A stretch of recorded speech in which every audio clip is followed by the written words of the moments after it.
मेरे प्यारे देशवासियों, नमस्कार। कोरोना की दूसरी वेव और दूसरी वेव से हम भारतवासियों की लड़ाई जारी है। दुनिया के अनेक भारत भी इस लड़ाई के दौरान बहुत बड़ी पीड़ा से गुजरा है। हम में से कई लोगों ने अपने परिजनों को, अपने परिचितों को खोया है। ऐसे सभी परिवारों के साथ मेरी पूरी संवेदनाएं हैं। साथियों, बीते 100 वर्षों में आई ये सबसे बड़ी महामारी है, त्रासदी है। इस तरह की महामारी आधुनिक विश्व ने न देखी थी, न अनुभव की थी। इतनी बड़ी वैश्विक महामारी से हमारा देश कई मोर्चों पर एक साथ लड़ा है।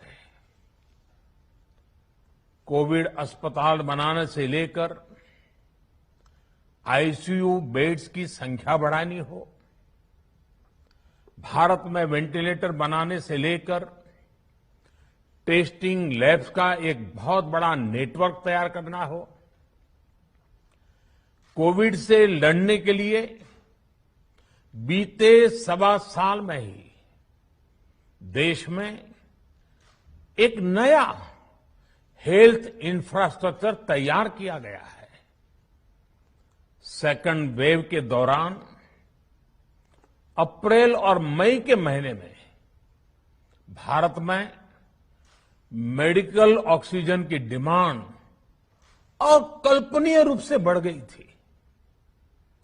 भारत के इतिहास में कभी भी इतनी मात्रा में मेडिकल ऑक्सीजन की जरूरत कभी भी महसूस नहीं की गई। इस जरूरत को पूरा करने के लिए युद्ध स्तर पर काम किया गया। सरकार के सभी तंत्र लगे। ऑक्सीजन रेल चलाई गई, एयरफोर्स के विमानों को लगाया गया, नौसेना को लगाया गया। बहुत ही कम समय में लिक्विड मेडिकल ऑक्सीजन के प्रोडक्शन में 10 गुना से ज्यादा बढ़ाया गया। दुनिया के हर कोने से, जहां कहीं से भी जो कुछ भी उपलब्ध हो सकता था, उसको प्राप्त करने का भरसक प्रयास किया गया, लाया गया। इसी तरह जरूरी दवाओं के प्रोडक्शन को कई गुना बढ़ाया गया। विदेशों में जहां भी दवाइयां उपलब्ध हो, वहां से उन्हें लाने में कोई कोर कसर बाकी नहीं छोड़ी गई। साथियों, कोरोना जैसे अदृश्य और रूप बदलने वाले दुश्मन के खिलाफ लड़ाई में सबसे प्रभावी हथियार कोविड प्रोटोकॉल है। मास्क, 2 गज की दूरी और बाकी सारी सावधानियां, उसका पालन ही है। इस लड़ाई में वैक्सीन हमारे लिए सुरक्षा कवच की तरह है। आज पूरे विश्व में वैक्सीन के लिए जो मांग है, उसकी तुलना में उत्पादन करने वाले देश और वैक्सीन बनाने वाली कंपनियां बहुत कम है, इन्हीं गिनी हैं। कल्पना करिए कि अभी हमारे पास भारत में बनी वैक्सीन नहीं होती तो आज भारत जैसे विशाल देश में क्या होता। आप पिछले 50-60 साल का इतिहास देखेंगे तो पता चलेगा कि भारत को विदेशों से वैक्सीन प्राप्त करने में दशकों लग जाते थे। विदेशों में वैक्सीन का काम पूरा हो जाता था, तब भी हमारे देश में वैक्सीनेशन का काम शुरू भी नहीं हो पाता था। पोलियो की वैक्सीन हो, स्मॉल पॉक्स, जहां गांव में हम उसको चेचक कहते हैं, चेचक की वैक्सीन हो, हेपेटाइटिस बी की वैक्सीन हो, इनके लिए देशवासियों ने दशकों तक इंतजार किया था। जब 2014 में देशवासियों ने हमें सेवा का अवसर दिया, तो भारत में वैक्सीनेशन का कवरेज 2014 में भारत में वैक्सीनेशन का कवरेज सिर्फ 60% के आसपास था, 60% के आसपास था। और हमारी दृष्टि में ये बहुत चिंता की बात थी। जिस रफ्तार से भारत का टीकाकरण कार्यक्रम चल रहा था, उस रफ्तार से देश को 100% टीकाकरण कवरेज का लक्ष्य हासिल करने में करीब करीब 40 साल लग जाते हैं। हमने इस समस्या के समाधान के लिए मिशन इंद्रधनुष को लॉन्च किया। हमने तय किया कि मिशन इंद्रधनुष के माध्यम से युद्ध स्तर पर वैक्सीनेशन किया जाएगा और देश में जिसको भी वैक्सीनेशन की जरूरत है उसे वैक्सीन देने का प्रयास होगा। हमने मिशन मोड में काम किया और सिर्फ 5-6 साल में ही वैक्सीनेशन कवरेज 60% से बढ़कर 90% से भी ज्यादा हो गई। 60 से 90, यानी हमने वैक्सीनेशन की स्पीड भी बढ़ाई और दायरा भी बढ़ाया। हमने बच्चों को कई जानलेवा बीमारियों से बचाने के लिए कई नए टीकों का भी भारत के टीकाकरण अभियान का हिस्सा बना दिया। हमने इसलिए किया क्योंकि हमें हमारे देश के बच्चों की चिंता थी, गरीब की चिंता थी, गरीब के उन बच्चों की चिंता थी जिन्हें कभी टीका लग ही नहीं पाता था। हम 100% टीकाकरण कवरेज की तरफ बढ़ रहे थे कि कोरोना वायरस ने हमें घेर लिया। देश ही नहीं, दुनिया के सामने फिर पुरानी आशंकाएं घिरने लगी कि अब भारत कैसे इतनी बड़ी आबादी को बचा पाएगा। लेकिन साथियों, जब नीयत साफ होती है, नीति स्पष्ट होती है, निरंतर परिश्रम होता है, तो नतीजे भी मिलते हैं। हर आशंका को दरकिनार करके भारत ने 1 साल के भीतर ही एक नहीं बल्कि 2 made in India vaccine launch कर दी। हमारे देश ने, देश के वैज्ञानिकों ने ये दिखा दिया कि भारत बड़े बड़े देशों से पीछे नहीं है। आज जब मैं आपसे बात कर रहा हूं तो देश में 23 करोड़ से ज्यादा वैक्सीन की डोज दी जा चुकी है। 23 करोड़। साथियों, हमारे यहां कहा जाता है विश्वासेन सिद्धिः, विश्वासेन सिद्धिः, अर्थात हमारे प्रयासों में हमें सफलता तब मिलती है जब हमें स्वयं पर विश्वास होता है। हमें पूरा विश्वास था कि हमारे वैज्ञानिक बहुत ही कम समय में वैक्सीन बनाने में सफलता हासिल कर लेंगे। इसी विश्वास के चलते जब हमारे वैज्ञानिक अपना रिसर्च वर्क कर ही रहे थे, तभी हमने लॉजिस्टिक्स और दूसरी तैयारियां शुरू कर दी थी।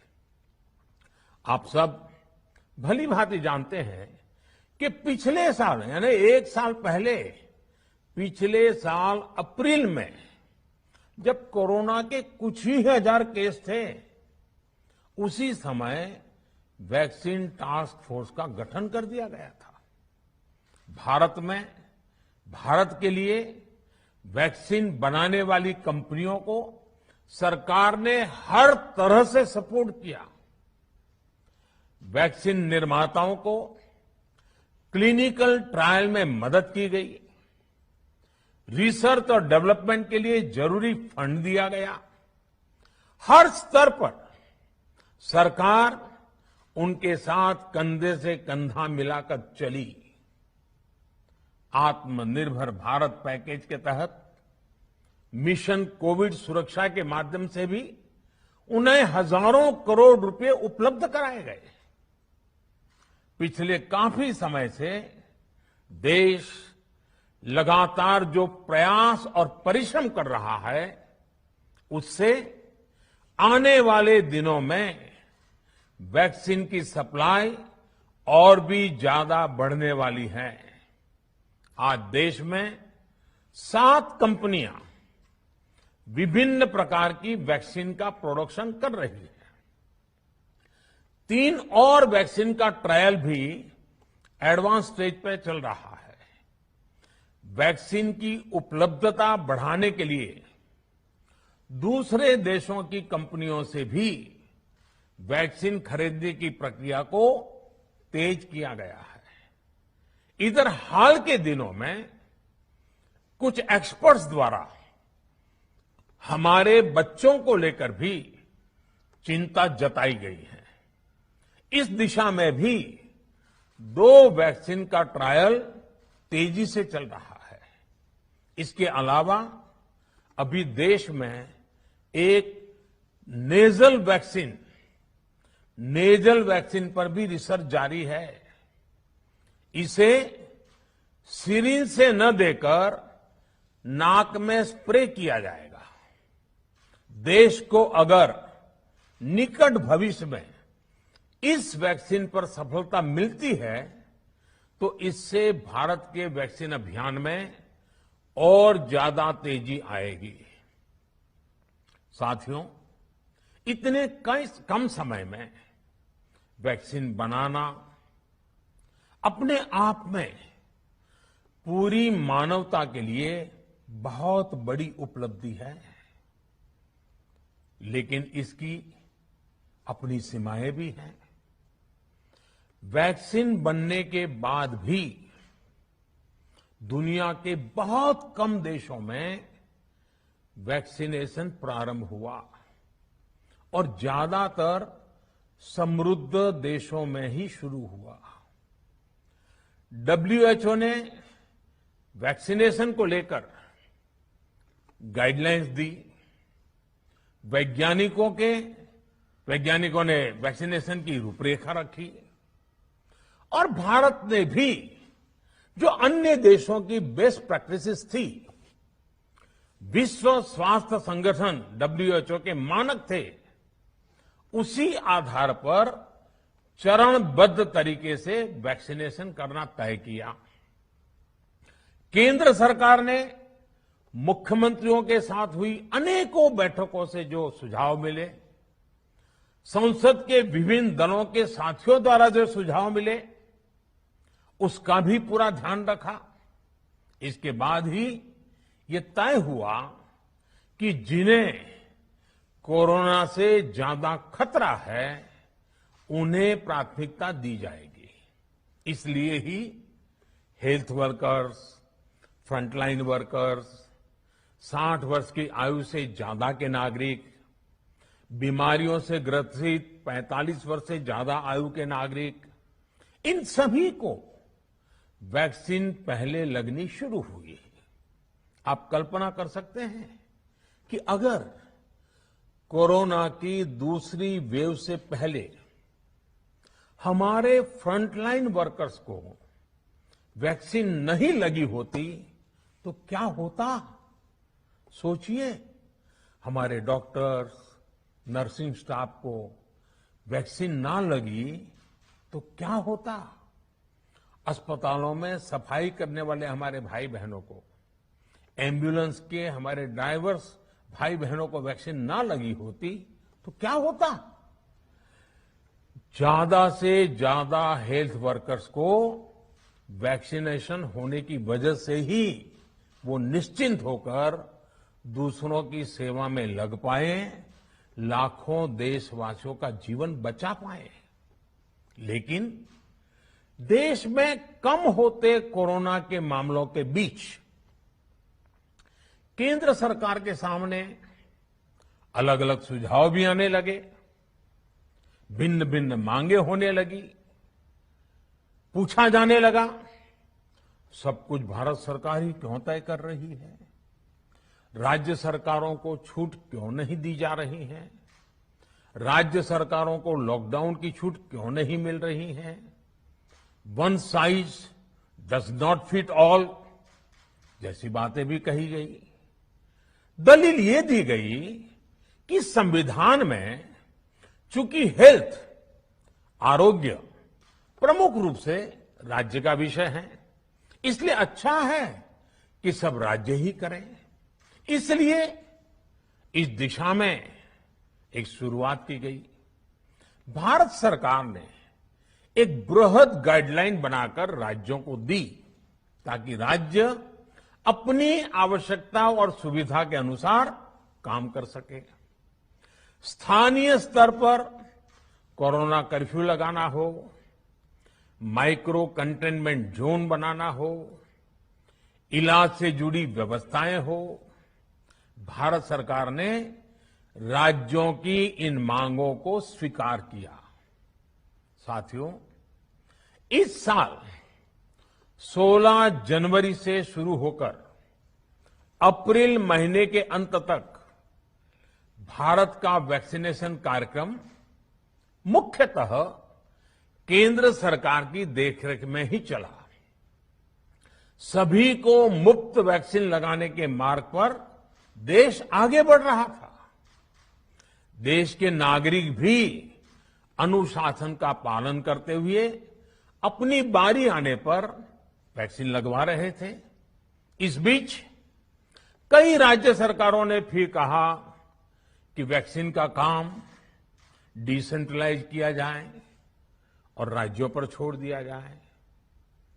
तरह तरह के स्वर उठे, जैसे कि वैक्सीनेशन के लिए एज ग्रुप क्यों बनाए गए।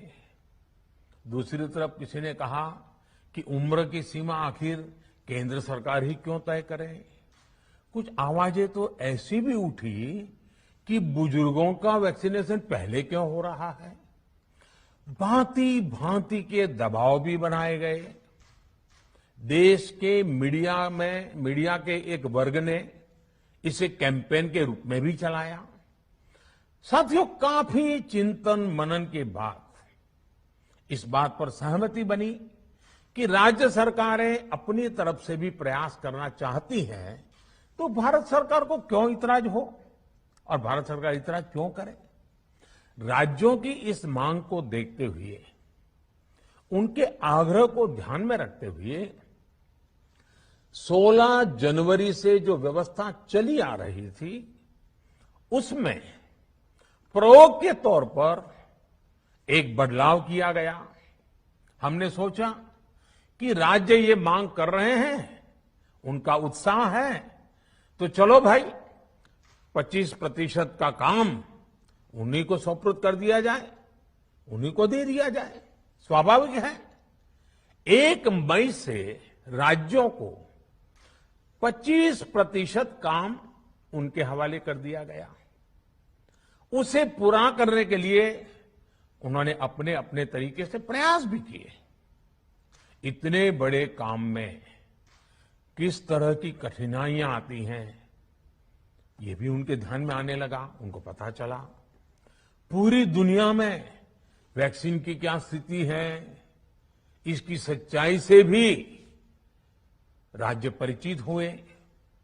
और हमने देखा, एक तरफ मई में सेकेंड वेव, दूसरी तरफ वैक्सीन के लिए लोगों का बढ़ता रुझान, और तीसरी तरफ राज्य सरकारों की कठिनाइयां। मई में 2 सप्ताह बीतते बीतते कुछ राज्य खुले मन से ये कहने लगे कि पहले वाली व्यवस्था ही अच्छी थी। धीरे धीरे इसमें कई राज्य सरकारें जुड़ती चली गई। वैक्सीन का काम राज्यों पर छोड़ा जाए, जो इसकी वकालत कर रहे थे उनके विचार भी बदलने लगे।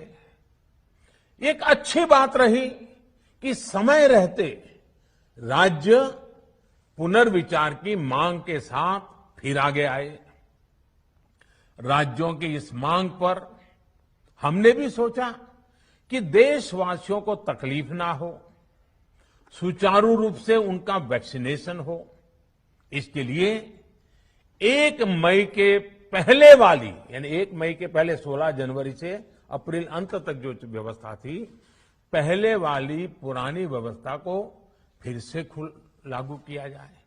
साथियों, आज ये निर्णय लिया गया है कि राज्यों के पास वैक्सीनेशन से जुड़ा जो 25% काम था, उसकी जिम्मेदारी भी भारत सरकार उठाएगी। ये व्यवस्था आने वाले 2 सप्ताह में लागू की जाएगी। इन 2 सप्ताह में केंद्र और राज्य सरकारें मिलकर नई गाइडलाइंस के अनुसार आवश्यक तैयारी कर लेंगी। संयोग है कि 2 सप्ताह बाद 21 जून को ही अंतर्राष्ट्रीय योग दिवस भी है। 21 जून सोमवार से देश के हर राज्य में 18 वर्ष से ऊपर की उम्र के सभी नागरिकों के लिए भारत सरकार राज्यों को मुफ्त वैक्सीन मुहैया कराएगी। वैक्सीन निर्माताओं से कुल वैक्सीन उत्पादन का 75% हिस्सा भारत सरकार खुद ही खरीदकर राज्य सरकारों को मुफ्त देगी। यानी देश की किसी भी राज्य सरकार को वैक्सीन पर कुछ भी खर्च नहीं करना होगा।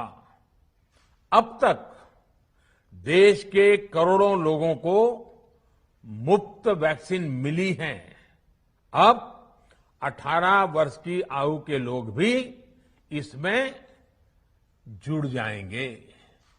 सभी देशवासियों के लिए भारत सरकार ही मुफ्त वैक्सीन उपलब्ध करवाएगी।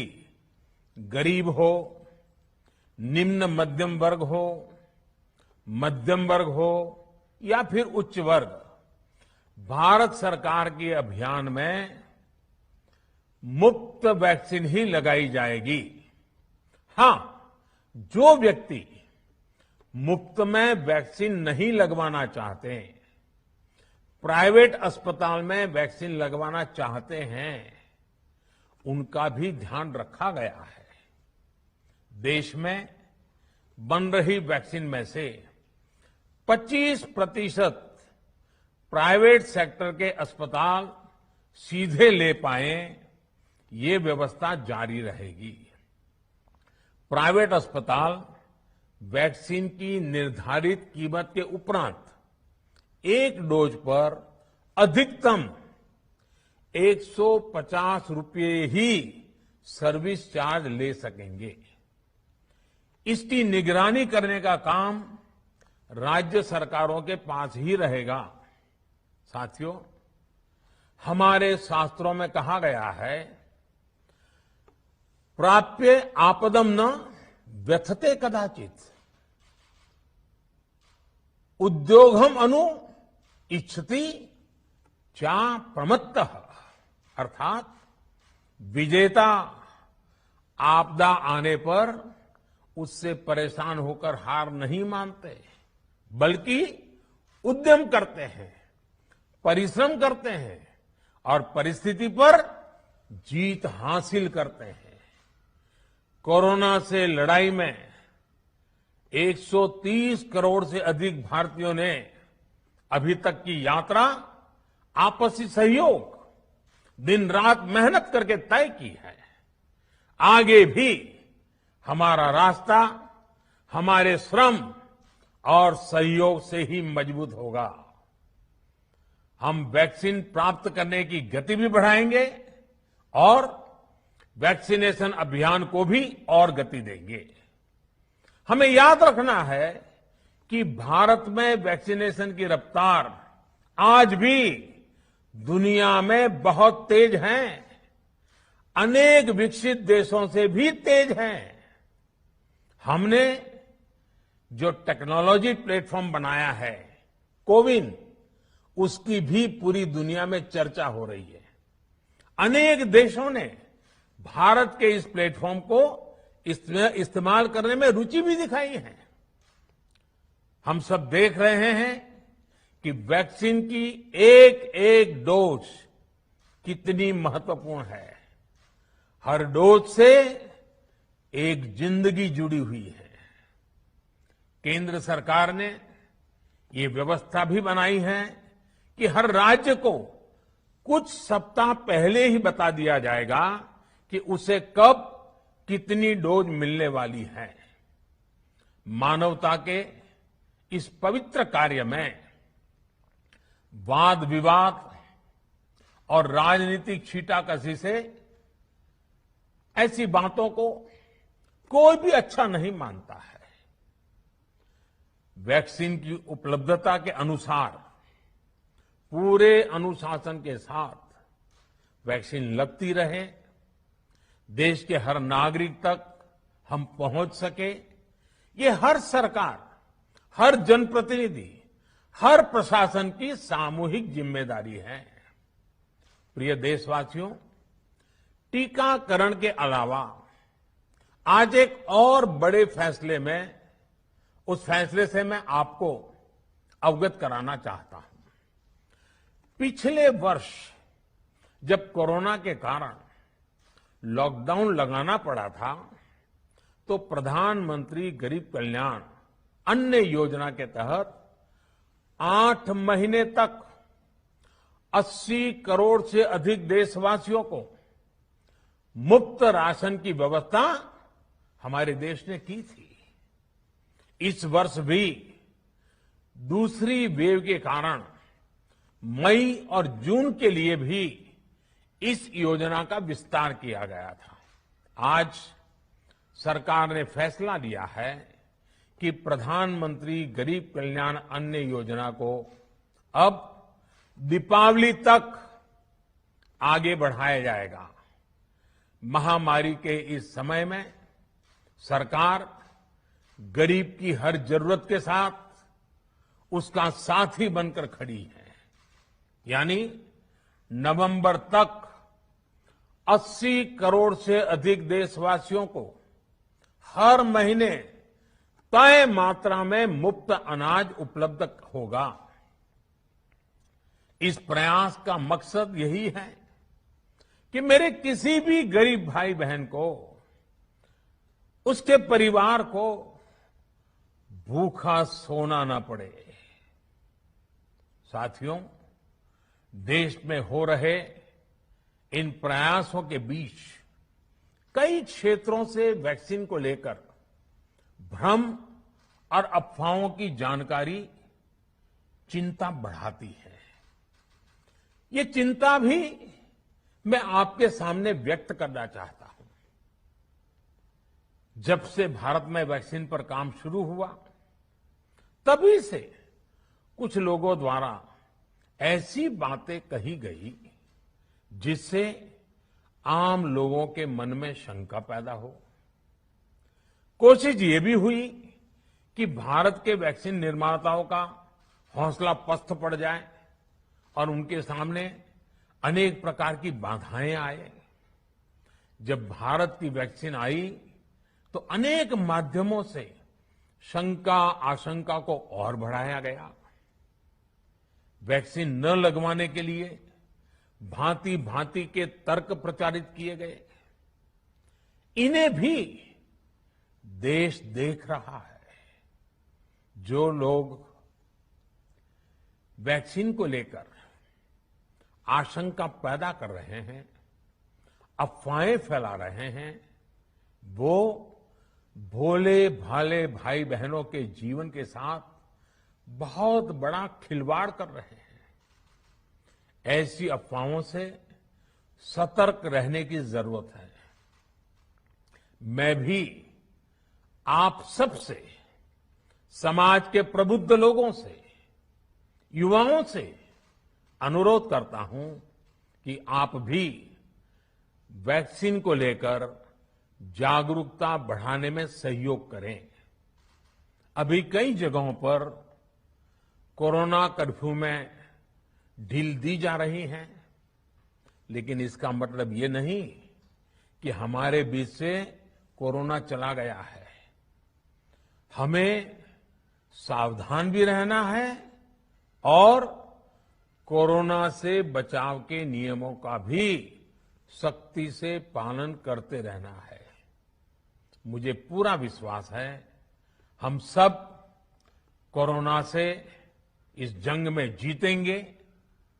भारत कोरोना से जीतेगा। इन्हीं शुभकामनाओं के साथ आप सभी देशवासियों का बहुत बहुत धन्यवाद।